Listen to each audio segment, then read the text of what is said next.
that's always my goal, is to just, what am I not seeing? Where am I stuck? Where am I getting in my own way? Where is my, family, culture, personal, whatever bias is getting in the way of, having a pure relationship with, the person that I'm sitting across from. And as I get older, I also recognize there will never be any perfect lens through which I can see the world. And that's very humbling, Yeah. because, I certainly strive to do my best, but I don't expect at this point that I will reach the end of my life and have a perfectly, unless it's with my last breath. I'm sort of hoping that's, Yeah, I maybe see it that's, all. Bye. yeah, your last breath, you're like, wow, that's what it Yeah. was all about. Welcome to Onward Live, a live stream focused on encouraging you to create a life you love living now. Let's go beyond success to significance. Being clear on our why is crucial. It requires doing the inner work, finding ourselves, getting to know ourselves, embracing our inner child, shedding social conditioning, and letting go of perfect. We know obstacles make us stronger. We can dream big and take action. Believe you can, and you're halfway there. I invite you to tune in every week and engage with me and my inspiring guests. Invite your friends. Let's make time for what matters most in our lives. Let's move onward together. Hi, everybody. Well, hi, James. I see that you're watching. Thank you for joining me tonight. I've had a couple of weeks off from live streaming. I went on a trip with my grandson. We went to Denver, visited my daughter, and it was so much fun. He's just turned 6. He was 5 when I had him. And I just love spending time with a 5, 6-year-old and seeing the world through their eyes. We went up to Pikes Peak. We saw dinosaur tracks, and it was just a reminder of who we really are. We're still like that 5-year-old at the core if we can get rid of, all of these limiting beliefs and things that we've started to learn when we were, I think, going to school. I don't know. He's entering first grade, so it'll be interesting to see how he changes this year. And so anyway, I'm going to bring in my guest, Hillary. And Dr. Hillary Webb is a cultural anthropologist, and she's a mixed media storyteller with a focus on theater anthropology and cross-cultural perspectives on human consciousness. And Hillary describes her work as experience how we make meaning of this wonderful, terrible, ecstatic, startling, and often absurd world in which we live. And that's so true. And Hillary, I'm glad that you're here to join us. Oh, what happened? I don't That know, but is this weird. is cool. Which side would you like me on? Oh, I know. I have to do that. And I'll Nice. switch you over to this side. There we go. Yeah. You can tell I've had a week off, 2 weeks good. off. It must have felt great. That must have felt great. Yeah, it really did. And I was thinking that you probably would have something to say about what I just said about what it's like viewing the world from a 5-year-old's perspective. Yeah. Well, I mean, I don't have children, so I can't say except very kind of, actually, even more than a 5-year-old's perspective. I've even been thinking a lot lately about what it was like to be an 18-year-old. I think for me, because it's easier to recall in memory, the things that struck me when I was 18, I think that's such an exciting time, because you're really finding out who you are beyond what your parents have given you, what Yeah. you've been taught. And the world becomes so magical in the sense of at least I certainly remember things that I'm like, oh, there's this in the world. Oh yeah, I'm happy to be here. How cool. I can't remember 5 so much, but 18, yeah. Yeah. Well, I think, 5 is just kind of innocent and curious about everything. And it, a lot of the times it's, seeing things for the first time that we're already really like over, like going on an airplane, Right. Oh, it's exciting. We're in the air. One day I was on the plane about a year or so ago, and this 40-year-old man was on the plane.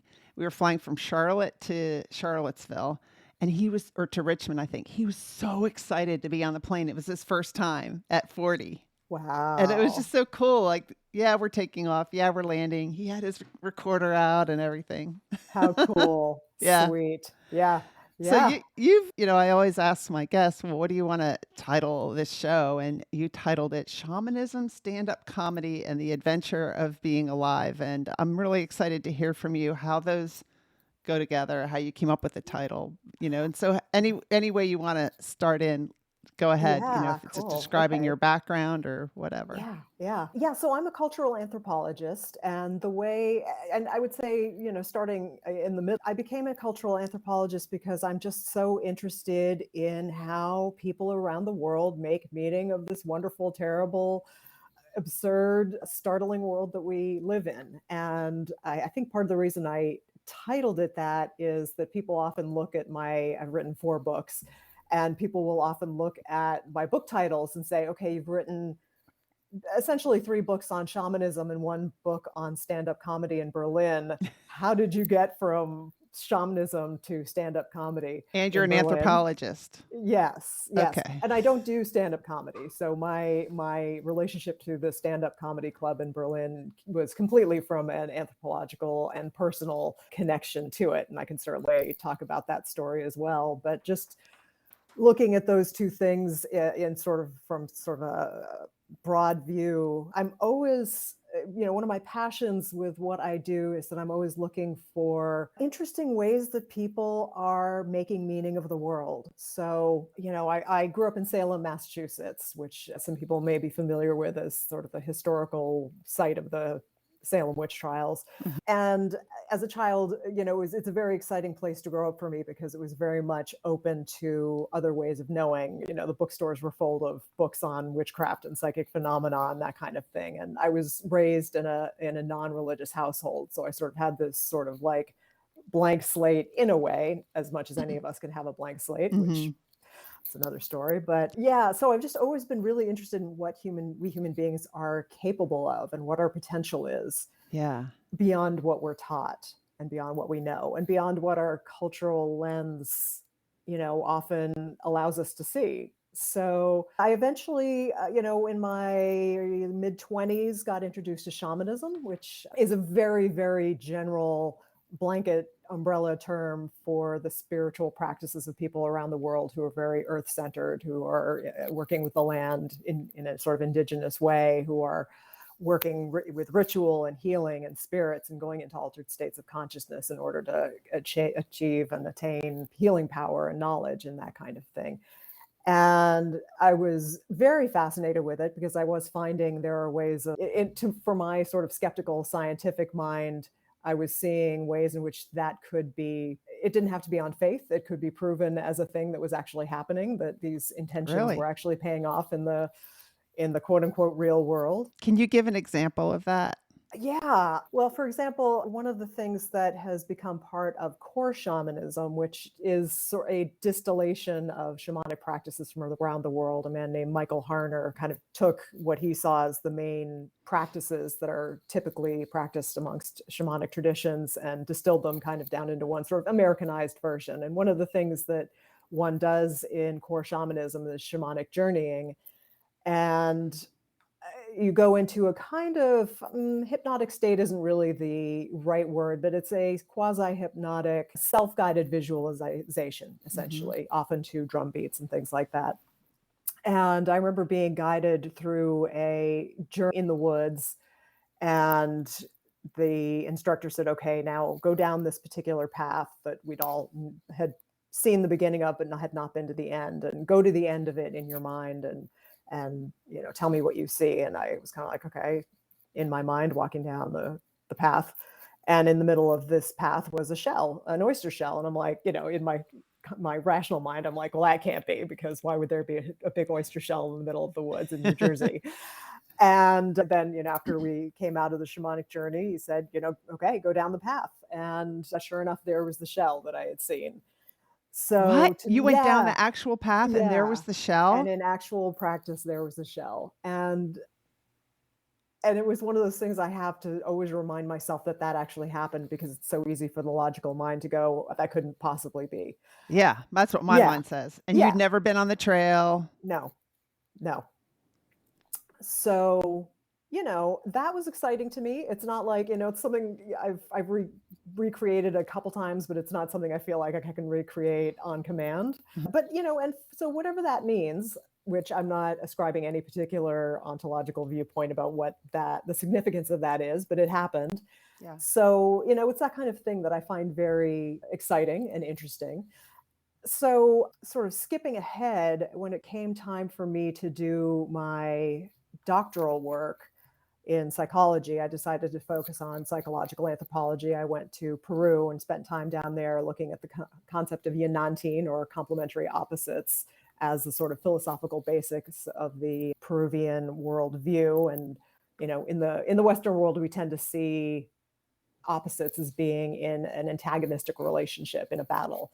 Mm-hmm. Whereas in the Andean tradition, it's a dance rather than a battle. And so I wrote my third book on the concept of Yanantin, and how these ideas that come from cultures that are quite different than the Western culture I was raised in, has a kind of a beautiful way of navigating relationships. And having sort of been taught in the battle mentality, to be shown a way of engaging with the world where antagonistic relationships can go through a 4-stage process to go from this battle to a dance, to to sort of a unified relationship in a really harmonious way, is really exciting for me. And something that, just being an anthropologist, I feel it's a really exciting opportunity to travel around the world and gather tools for our toolbox, because we do get so locked into our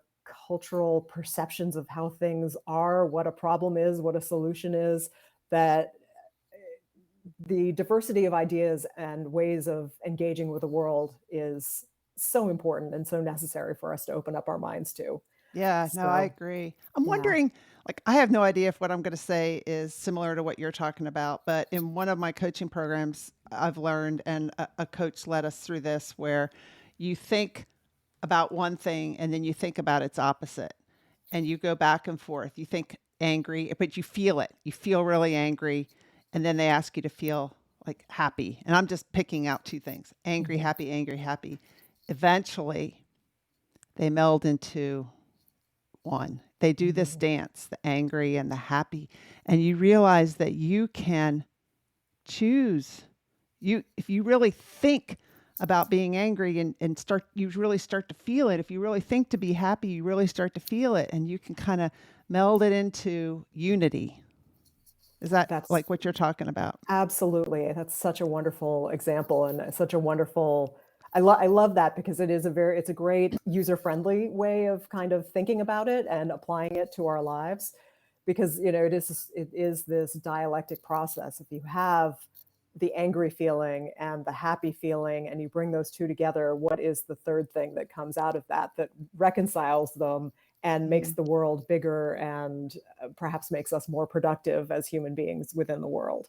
Yeah, that's just one example. But when you're feeling something, work on feeling the opposite, and then go back and forth. And then you realize, I could feel the two of them together. And what does that feel like? Yeah, it's exciting. And I think wonderful training. I don't think we get a lot of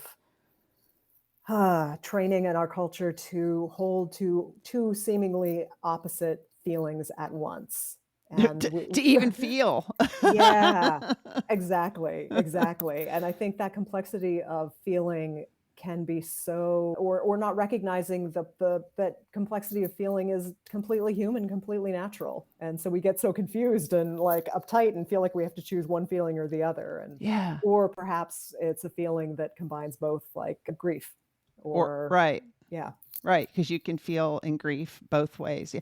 Or we ignore it because we don't know what to do with it, and we just distract ourselves. Well, let's go on social media, or let's watch Netflix, or eat some ice cream or something, and we don't really know how. I'm speaking for myself, how I used to be. You don't really know how to name our feelings and to process them, and then they get stuck as energy in our body.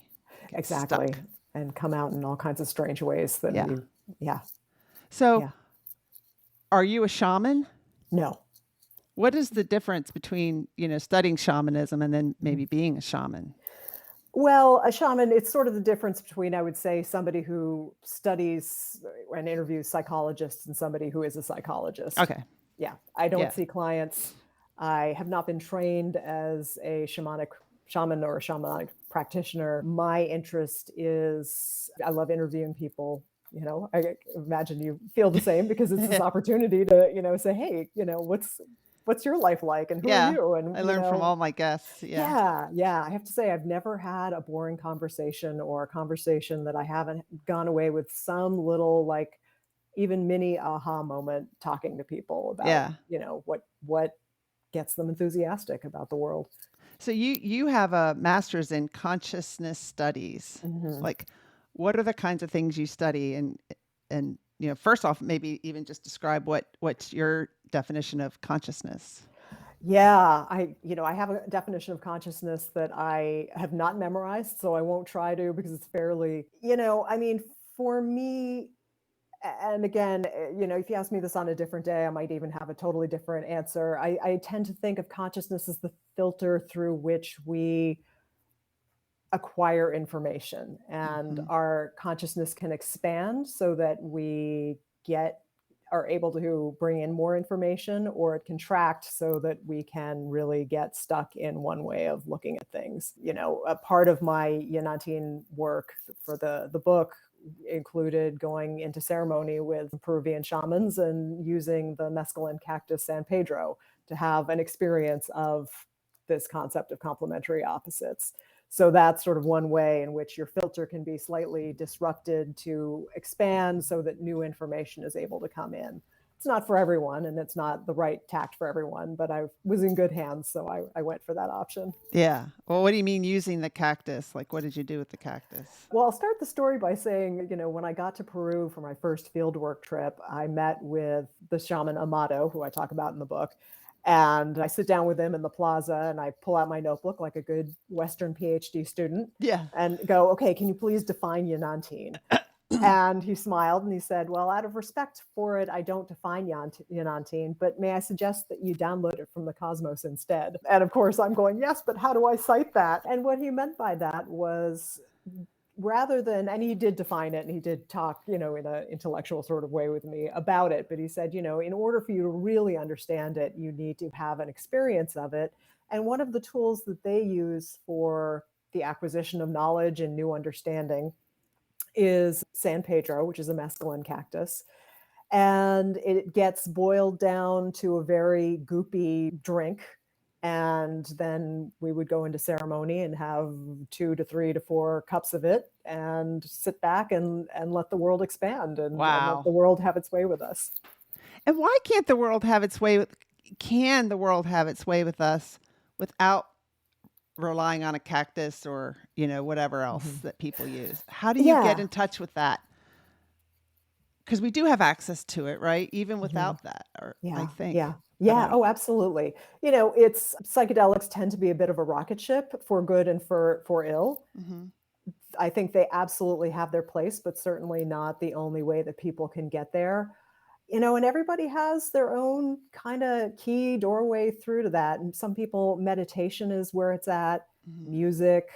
Mm-hmm. Yeah. I mean, I think that people have all kinds of playing music, listening to music. There's kind of all kinds of ways in there. It really comes down to, I think in the end, just getting out of routine and being quiet and being open and trying to be aware, and doing your best not to get distracted by everyday life, by what's in the refrigerator, by your to-do list.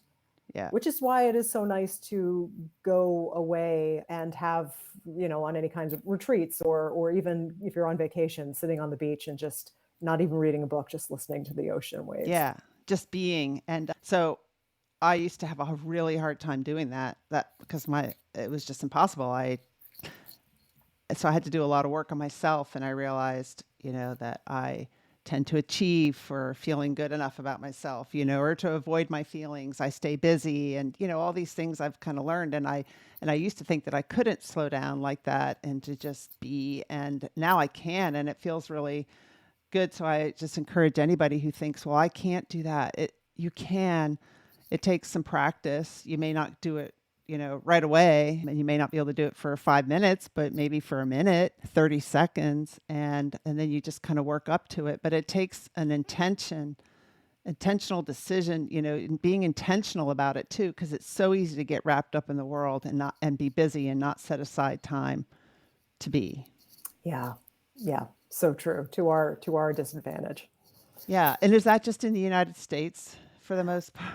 Oh, I think it's everywhere in different ways. Yeah. I don't think there's any culture that doesn't have their own distractions, but some cultures maybe have made more of a habit of being still and quiet. I can't think of exactly what culture this is, but I know there are certain cultures at dinner time, you don't talk. You should not talk while you're eating. Yeah.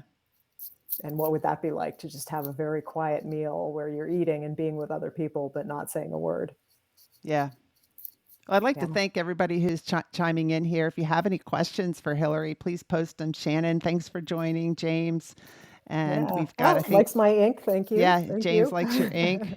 We've got Gina here. We've got Asari, David. I'm not sure if I know you. And then Alexandria Rosa. So thank you all for joining us. And if you have any questions for Hillary, just post them in the comments. I'll see them and I'll pull them up and we can address them. Cool. So what's this stand-up comedy doing in the title of this episode? Yeah. Well, so I had sort of moved away from shamanism simply because I felt like, my work in Peru was done. I'd gotten my PhD, the book was out, and I just sort of felt like, okay, I'm sort of ready to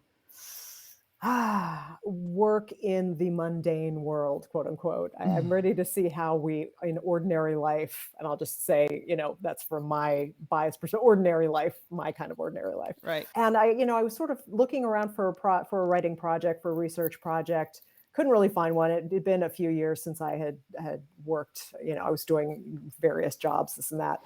And in the fall of 2017, I was feeling frustrated by the state of the world, felt like I really needed to get out of the United States, just tired of the screaming headlines and the culture wars and the, right, all that we've been dealing with. And I was like, okay, I haven't taken a vacation in a really long time. And somebody had mentioned that they had just gotten back from Berlin. And I'm like, Berlin? Yeah, I've always wanted to go to Berlin, because Berlin, I'm a big fan of experimental theater, and which also for me is a way of expanding my consciousness, is experimental theater. And so I said, okay, I'm going to take a week and I'm just going to get tickets to see experimental theater. I'm going to do tours of the city, and I'm just going to clear my head and have a little time out of my habits and out of my stressed out, very discouraged, rather sad mind that I've been feeling lately. So I went to Berlin and I saw a bunch of experimental theater. And I had tickets to shows for every night except for one. And on that one night, I thought, okay, what am I going to do with my evening? And so I got on my phone and said, what's going on in Berlin tonight? And the first thing I found was a stand-up comedy club called Cosmic Comedy that billed itself as the friendliest comedy club in Europe. Okay. And I was like, okay, honestly, I don't really like stand-up comedy because it can be pretty aggressive and it can be a little mean and it's not really my vibe. And gee, okay, well, sure, why not? Free pizza and shots, I'm in.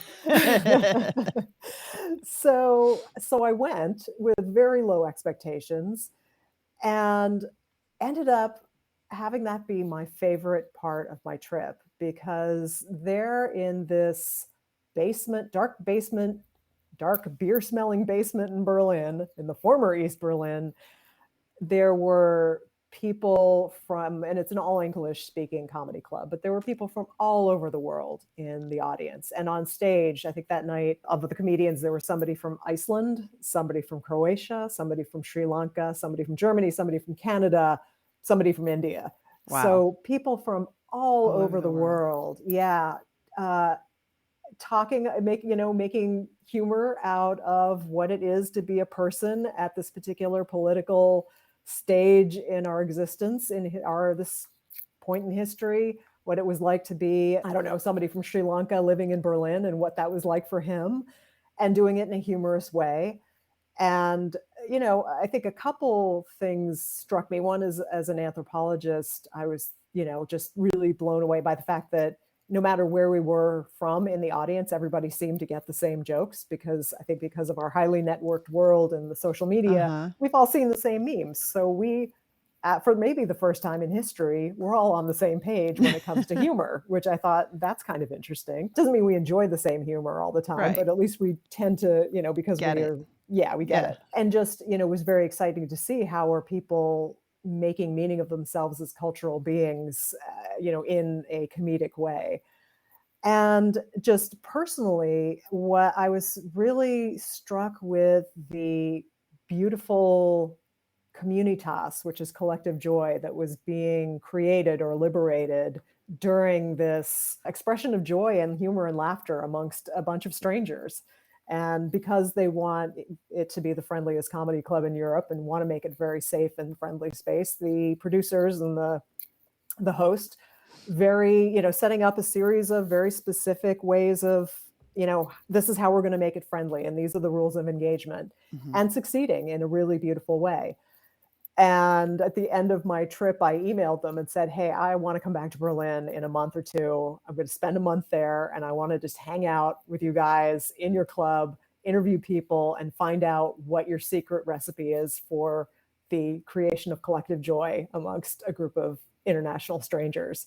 So I ended up doing that for 2-3 years, writing a book, and then recently had that published this year. So that decision to do something on a night you had off in Berlin led you to write a book, The Friendliest Place in the Universe, Love, Laughter, and Stand-Up Comedy in Berlin. Yeah.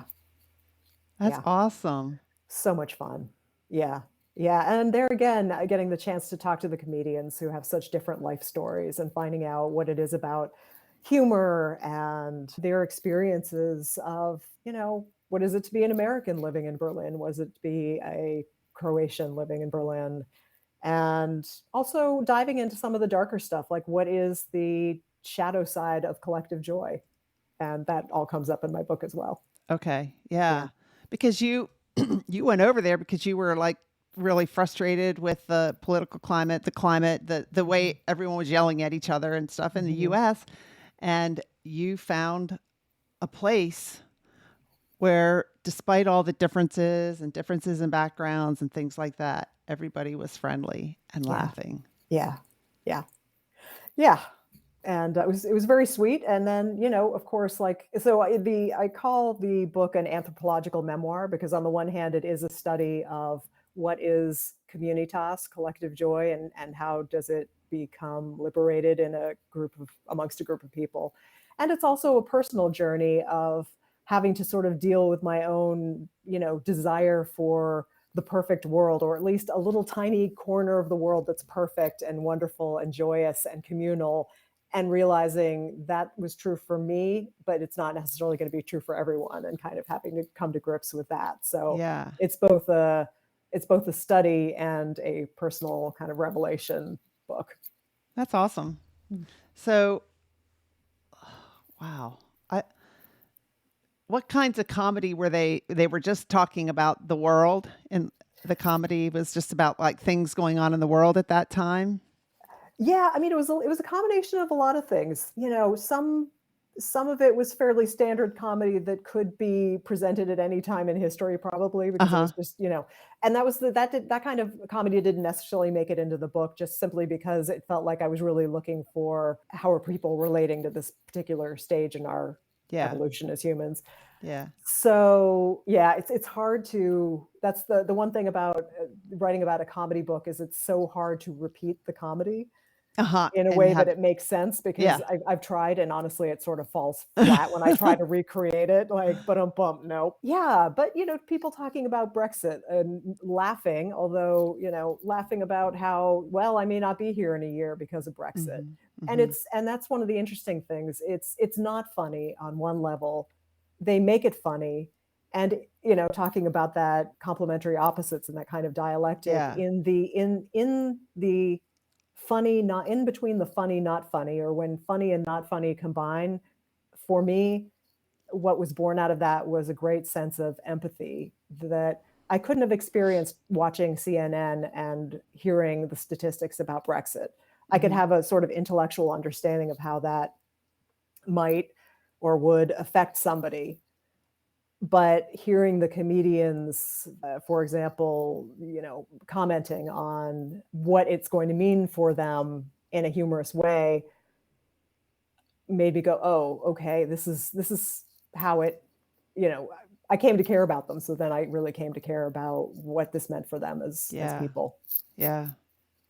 Which goes to show that I think it's really important for us to get out and talk to people that might not have our same point of view, or that might have a different background from a different country, instead of assuming what they're thinking or what they stand for and why, without even really talking to them. Let's really start conversations. And I think when we do that, we find that we're more alike than we are different. And that our differences also are great and interesting, and some might be a little maybe scary possibly, but if you but the differences are new tools. And that's what I tend to find, is that it's, we get, in so many ways, especially with social media, we get caught in a loop of very similar perspectives. Yeah. And to step outside of that loop can be a scary thing, but to not even necessarily integrate it into your life. If there's a perspective that doesn't work for you, you don't have to integrate it in your life, but just to know it's out there and go, okay, there's multiple ways of viewing our reality, of engaging with the world and making meaning. It's kind of helping you understand consciousness better, more, because it's like you said, consciousness is kind of the filters, the way we look at the world. So it's expanding the way you might look at the world, because you're opening up. You're not closing off the way other people think or whatever and judging them. You're opening it up and, having a bigger understanding. Yeah. And, one of the things I feel like I got from the work I did in Peru, this sort of idea of bringing, that tension is necessary to a relationship because it's the working out of boundaries. And what I took away from that was I take things much less personally now. I can't say I'm perfect at it, but I take them much less personally, because I know that when the friction happens, it's a way of working out boundaries. And, similarly going into, okay, so, one of the jokes that the host of Cosmic Comedy does a lot is talking about the time that he did a show for English speaking Germans, but the entire audience was Germans. And he was talking about, and I'm doing my best stuff, and they're just standing there. They're just sitting there looking at me.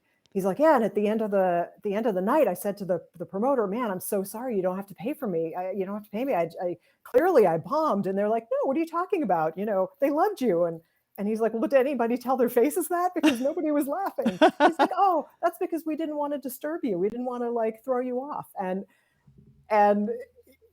wow, there's a cultural difference. Yeah. I'm not saying that's true of all Germans, but certainly the audiences that he came across, this was true, is their cultural norm is to listen politely, not laugh. And, of course he couldn't help but take it personally and think I'm bombing here. But to have that understanding that in another culture, a very, straight face is I'm paying attention. Thing. I'm respecting. Yeah, exactly. I'm listening. Yeah. My eyes are on you. Yeah. That's interesting. And so maybe at a bigger level, all of these disagreements politically and whatever else going on in our country, in the world, on a bigger level, is we're working things out. Yeah. The trick is, how do we work things out in a way that's productive, rather than there may possibly, I don't know, this is me speculating because who knows how the world works. Maybe certain things need to be destructive for new things to be born. Kind of like with fires. How do we, as elegantly and as respectfully as possible, birth new ideas into the future out of this, what feels like such incredible chaos? Yeah. So your Instagram is, I'm putting it up here, Tales from the Throne World. Can you tell us how you came up with that? Yeah. So my doctoral work is in existential psychology. And one of the main thinkers in existential psychology is Rollo May. And he had a really beautiful way of looking at how we engage with the world. And he says, we engage with three intersecting worlds all at the same time. There is the Eigenwelt, which is the world of the self, our sort of inner processes, our way of, personal lens through which we see the world. The Mitwelt, which is the world with other people. And then there's which is the throne world. And so that's the world of physics and nature and all these things we can't control that we have to learn how to deal with together and in our own selves and stuff like that. So the umbrella term for my work is Tales from the Throne World, because I'm interested in people's stories of how they make meaning of this world that we're thrown into that we really can't control, except through trying to find meaning systems that give us some kind of ease and sense of understanding with ourselves and other people. Wow. So you've written 4 books. Yes. You want to go through there, people can get them on your website, get to them and read about them, but you want to just kind of highlight, we talked about one. Sure. Yeah. So the first book that came out was called Exploring Shamanism. And that's one that I was asked to write by a publishing company that was doing a whole exploring series.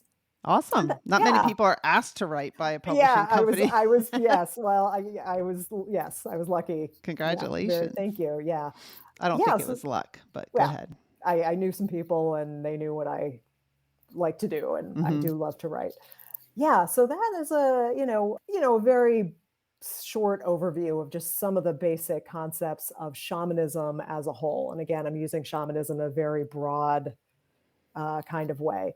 The next book is called Traveling Between the Worlds, Conversations with Contemporary Shamans. And that was an exploration I did in the early 2000s.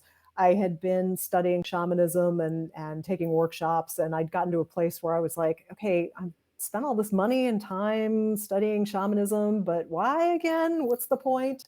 And so I spent a couple of years interviewing teachers and writers of shamanism and shamans themselves, saying, okay, what can shamanism do for us, the world, the planet, that we couldn't get to on our own? So that's a series of conversations that I had with, I think, 24 individuals. Can you summarize a takeaway from that? And what do you mean by traveling between worlds? What worlds? Yeah, well, in shamanism, one of the ideas, again, speaking generally, is that there's the middle world, the upper world, and the lower world. And there are different spirits and forms of consciousness that inhabit each one.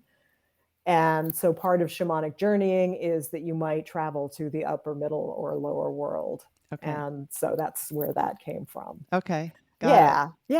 And as for a large takeaway, I talked with so many different people about so many different aspects of shamanism. One phrase I love comes from Don Oscar Mira Quesada, who said, part of shamanic mastery is learning how to swim in this liquid universe. And I just kind of love that. Yeah, it's learning how to swim with the currents, learning how to swim in such a way that you're, able to go with the world instead of drown.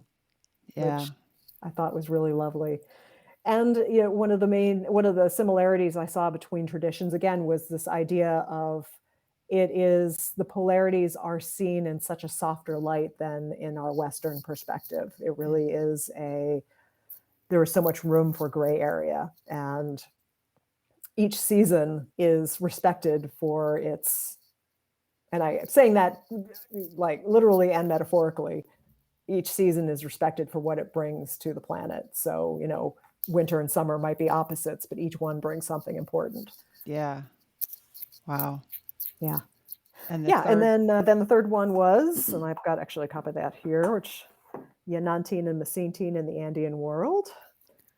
And then The Friendliest Place in the Universe. Wow. And they're all pretty thick books.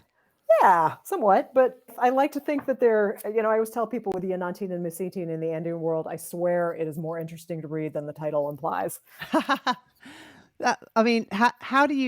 Did you always like to write? Does Yeah. it come easily to you? Some people, do you have to really discipline yourself to write, or does it just kind of flow out when you sit down? It doesn't always flow out, but there's really nothing I love more. It gets me out of bed in the morning because, Wow. I mean, it's not like I sit down and wonderful stuff comes, out of me, not in the least, but yeah, it is the way I express myself the best, I would Mhm. say, for sure. It's the way I'm being an introvert. That's certainly the way I feel most comfortable expressing my ideas.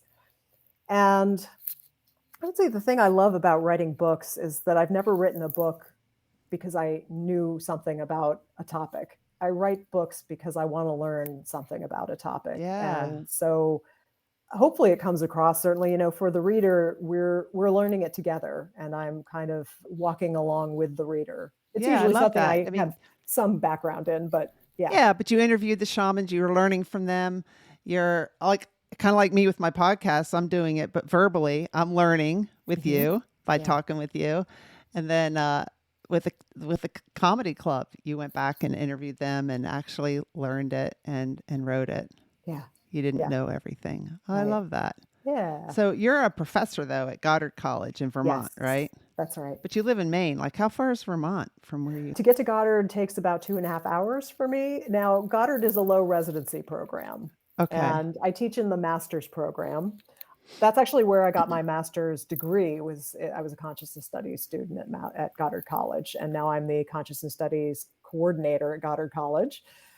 And I love, I just, going to Goddard was one of the best decisions of my life because in the graduate program, at least, you come in with whatever you're passionate about, and all bets are off. You can more or less study whatever you want. And rather than coming in with, like, we don't teach classes at Goddard. So my role as a faculty member is advising students and mentoring them one-on-one and helping them move through their 4 semesters from zero to master's degree. And our really only requirement per se, but it's a big one, it's a big requirement in its own way, is that we ask students to come at their topic from knowing, being, and doing. So Ooh. the knowing is the intellectual stuff. So you need to know, what are the conversations going on about your topic out there? What are the main thinkers saying? What are the arguments? What are the pros and the cons and the disagreements and the this and that? So you have to know the knowing. Then there's the being, which is, okay, why this subject? What does this mean to you? How are you emotionally engaged in this? And what biases do you bring because of that emotional engagement? And what power do you bring? And what new insights do you bring because of your, love of this topic? And then the doing is, okay, so in what ways are you going to take your knowing, your being knowledge and take it out into the world and influence the people around you and make the world a better place, let's say, or at least your part of the world? And that is a really, really powerful combination. And I've seen some extraordinary creative work come out that I don't think could ever be done in a traditional university, because traditional universities have a certain, not all, I don't want to paint all of them with a broad brush, but Goddard sure does allow for such holistic creative thinking. Yeah, there's a lot of introspection in Yeah. that. Yeah. Instead of just kind of, I mean, not just, but instead of documenting what you've learned by interviews or things, it's also looking at yourself Mhm. and it's like different filters of looking through the topic. Yeah. Yeah. And you're not, requiring people to look at the topic from their thinking brain, their left brain, and their creative side, their right. Yeah. Both using Yeah. all of their brain to do it. Yeah, which is so much fun because I don't know, I can't speak for someone else, but I have to say I hated up through college. It's amazing that I went on to get my master's and my PhD because I hate dissociated information. Like, I've always been very stubborn in the sense of, if I don't know how this is going to apply to my life or Yeah. make my world better or make other people's world better, why am I learning this? And so I can Right. be very kind of stubborn about that. So Goddard going there was just a tremendous, wonderful affirmation of knowledge that is holistic and does expand beyond just, regurgitating facts and figures and so on. Yeah. When my son he went to a boarding school for a few years in high school. And one of the things that they started doing, and it seems to me like more educational institutions need to do this, and maybe they are, I don't know, but it's like if you're learning geometry, they also built a canoe.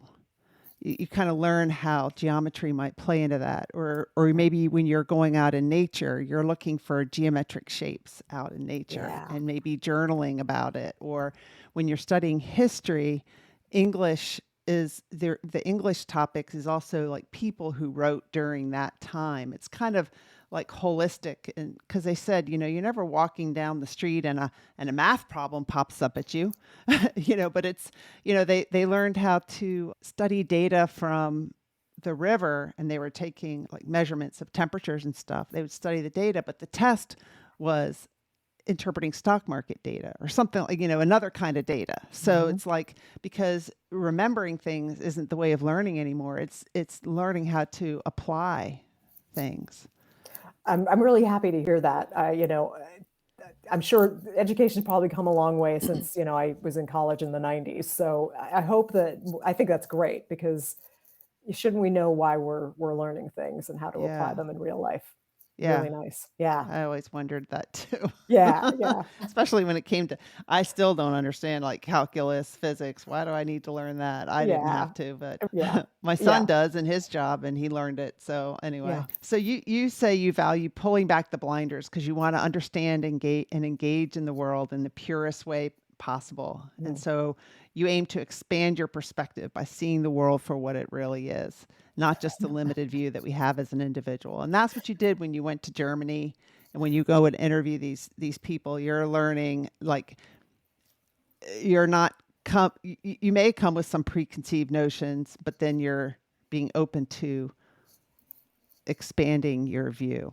Yeah. I mean, that's always my goal, is to just, what am I not seeing? Where am I stuck? Where am I getting in my own way? Where is my, family, culture, personal, whatever biases getting in the way of, having a pure relationship with, the person that I'm sitting across from, and as I get older, I also recognize there will never be any perfect lens through which I can see the world. And that's very humbling. Yeah. Because, I certainly strive to do my best, but I don't expect at this point that I will reach the end of my life and have a perfectly, unless it's with my last breath. I'm sort of hoping that's, maybe I see it all, but your last breath, you're like, wow, that's what it was all about. Yeah, exactly. That would be awesome. Yeah. But I think that more of us need to do that, because we tend to, like we talked about earlier, just get caught up in the day-to-day stuff and never really take time, or don't take enough time to reflect and to really, we are taught to watch what we put in our mouths when we eat, but are we really protecting what we let come in our ears and our eyes? Right. And into our brain. Yeah. And boy, that feels like there's more and more of that stuff that maybe we need to exercise out. And, learn how to be gentler with each other and more understanding. And, we all have our biases and our blind spot. And I think, many of us, most of us, I don't know how many of us, we're trying to do our best. And I think one of the things that I certainly learned, in my Berlin work and my Peru work, is just the power of empathy and being able to, like I'd said before, not take things quite so personally and allow another person to have their experience. I don't know, I could say that better, but I think there's something about the need for gentleness that I'm really feeling lately. Yeah. So you wrote here that, you studied existential psychology, and that has helped you live with less frustration and anxiety. And how is that? Is it tied to what you just said about accepting? Probably in some ways. I will say I came to existential psychology after having been somewhat immersed, is maybe not quite the right word, but having spent quite a bit of time in the sort of spiritual, let's call it, say, New Age circles and things like that. And I had found myself frustrated often because I think, and this is not always, but in certain spiritual New Age circles, there's this idea that you could, even if it's not completely conscious, that you can control every part of existence, that if you will it to be, you'll have it. And if you don't have it, you're doing something wrong. You're clearly not drinking enough carrot juice or saying your mantras. And, I don't mean to make light of it, but I know. there was an element of that I found, blame the victim kind of mentality that I found. Let's just say when a friend of mine came crying to me because she had cancer and people were telling her she didn't have a positive enough attitude and that's why her cancer had come back, I started looking for new ways of being. Yeah. And, as I said before, I really found myself very taken with those three worlds that Rollo May talks about. We have the Umwelt, that throne world, that is very largely out of our control. We can't control the hurricanes. We can't control my phone will break if I drop it on a rock, that kind of thing. So there are things about the world that just will happen. And it's the option we have. We can, shake our fists about it, but we need to dance with that and see how to, work with that. The Mitwelt, the with world, I can't control what other people do, say, think, react. I can do my best to maybe have conversations with people and see if we can come to some sort of understanding or decide, hey, do you want to go left or right? You want to go left, I want to go right. All right, can we make a compromise? But again, that's largely out of my control as well. There's the Eigenwelt, my inner world, which I have a lot more control over, but even there, not completely, because I have an unconscious. I have a shadow side that may not always be conscious. So while I think that I'm in control of myself, what are all the things that I'm unclear, that I don't recognize, my own biases or whatever? And so for me, that felt like a very sane way of viewing the world, of knowing that these are things that we dance with. These are things that we often try to fight against and feel like if we're fighting against it and we fail to have that Porsche or whatever it is you want, then somehow you're a bad person. Somehow, there are limits to the world, and it's supposed to be like that. And, the fun for me is finding the freedom within those limitations and seeing where the limitations are and aren't. And that's the dance that I enjoy most of all with my personal life and my professional life as well. That's the adventure of being alive. Exactly. Yeah. And so the thing is, a lot of our stress comes from wishing something hadn't happened or wishing something was different than the way it is, instead of accepting what is. And you can still accept what is. And, like if you don't like it, go engage, like vote or, write a book about something or whatever. That's different than just being stressed and fighting it. Right. That you wish it would stop or not happen, but it is happening. So what's the gift or the opportunity in what's happening right now? And how can we move forward and not keep all that stress inside us? Yeah, exactly. When I was in Peru, one of the shamans said to me, we were talking about curses, and they said, well, if somebody curses you, you should say thank you, because that's free energy. And I'm like, well, that's a thinker. And, the way I take that, I think more or less how they meant it is that, you don't have to accept that curse within you. You can find how that energy can be transmuted into something that's able to go out in the world and make a difference in a positive way. Oh, I love that. That's a great way to end it. I want to put up here again your Instagram, which is Tales from the Throne World, and your website, which is basically your name, HillarySWebb.com. And then people can email you to Hillary@HillarySWebb.com. Yes. Yeah. And I love hearing from people. So always happy to be in touch with folks. Yeah. All right. Awesome. Thank you so much for being on the show, Hillary. I really appreciate it. Lots of fun. Thank you. It was a great way to come back from being away for 2 weeks. And I'm going to show you a picture here. Let me see if it shows. I don't know how it's going to show. Yeah. That's my dog. That's where my dog was when I was on travel. I was with my son and my grandson in Denver. My dog's at a bar. And now they've used her picture to advertise bingo night. That's Pearl. Pearl. I know. Pearl is eyeing that beer stein, I think. She is. She is. So, my dog watcher, that takes care of Pearl, she's always sending me pictures of Pearl in some guy's lap or Pearl being hugged by somebody. I'm like, Pearl knows more men in Stanton, Virginia than I do. She gets out and around. So nice. Anyway, yeah. Cool. I just wanted to share that. Yeah. A little bit of humor tonight. Sweet. So thank you everybody who watched tonight. I really appreciate it. I know that there's so many live streams and it's hard to catch them all. I know that. I can't catch them all. Hi Russ, thank you for joining. I've missed your live stream a couple of times lately. So I appreciate everybody who joined in and everybody who listens to this later as a podcast. Thank you very much. Onward Live is sponsored by Emily Harmon Coaching and Consulting. Visit my website, emilyharmon.com, to learn more about me and my coaching programs. I'd love to help you create a life you love living. Remember, every adversity is our own personal university. Sometimes the lessons are difficult, and we must learn from our experiences. Vulnerability is your superpower. You are lovable and worthy.